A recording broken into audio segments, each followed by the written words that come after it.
1984. By George Orwell. Audiobook summary. Winston Smith is a low-ranking member of the ruling party in London, in the nation of Oceania.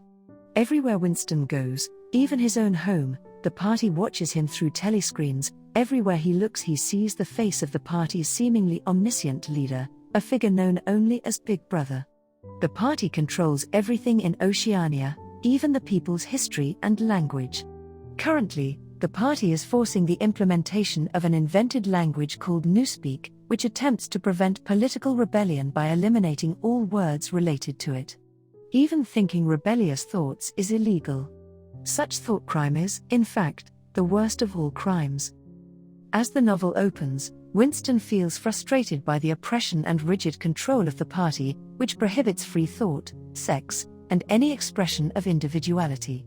Winston dislikes the party and has illegally purchased a diary in which to write his criminal thoughts. He has also become fixated on a powerful party member named O'Brien, whom Winston believes is a secret member of the Brotherhood, the mysterious, legendary group that works to overthrow the party. Winston works in the Ministry of Truth, where he alters historical records to fit the needs of the party. He notices a co-worker, a beautiful dark-haired girl, staring at him, and worries that she is an informant who will turn him in for his thought crime. He is troubled by the party's control of history. The party claims that Oceania has always been allied with East Asia in a war against Eurasia, but Winston seems to recall a time when this was not true. The party also claims that Emmanuel Goldstein, the alleged leader of the Brotherhood, is the most dangerous man alive, but this does not seem plausible to Winston. Winston spends his evenings wandering through the poorest neighborhoods in London, where the proletarians, or proles, live squalid lives, relatively free of party monitoring. One day, Winston receives a note from the dark-haired girl that reads, "I love you." She tells him her name, Julia, and they begin a covert affair, always on the lookout for signs of party monitoring. Eventually they rent a room above the second-hand store in the Prole district where Winston bought the diary. This relationship lasts for some time.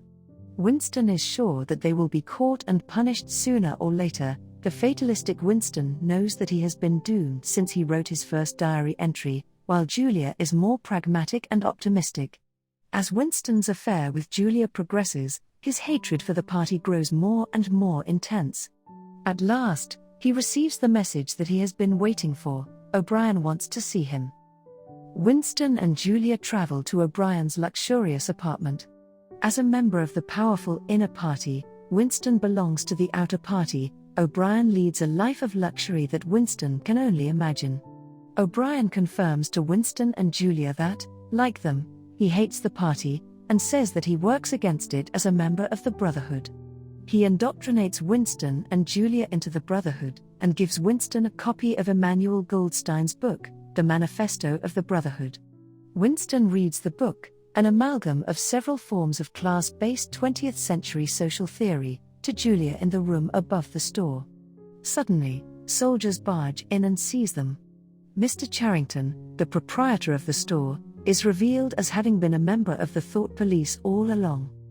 Torn away from Julia and taken to a place called the Ministry of Love, Winston finds that O'Brien, too, is a party spy who simply pretended to be a member of the Brotherhood in order to trap Winston into committing an open act of rebellion against the party. O'Brien spends months torturing and brainwashing Winston, who struggles to resist. At last, O'Brien sends him to the dreaded Room 101, the final destination for anyone who opposes the party. Here, O'Brien tells Winston that he will be forced to confront his worst fear. Throughout the novel, Winston has had recurring nightmares about rats. O'Brien now straps a cage full of rats onto Winston's head and prepares to allow the rats to eat his face. Winston snaps, pleading with O'Brien to do it to Julia, not to him. Giving up Julia is what O'Brien wanted from Winston all along. His spirit broken, Winston is released to the outside world. He meets Julia but no longer feels anything for her. He has accepted the party entirely and has learned to love Big Brother.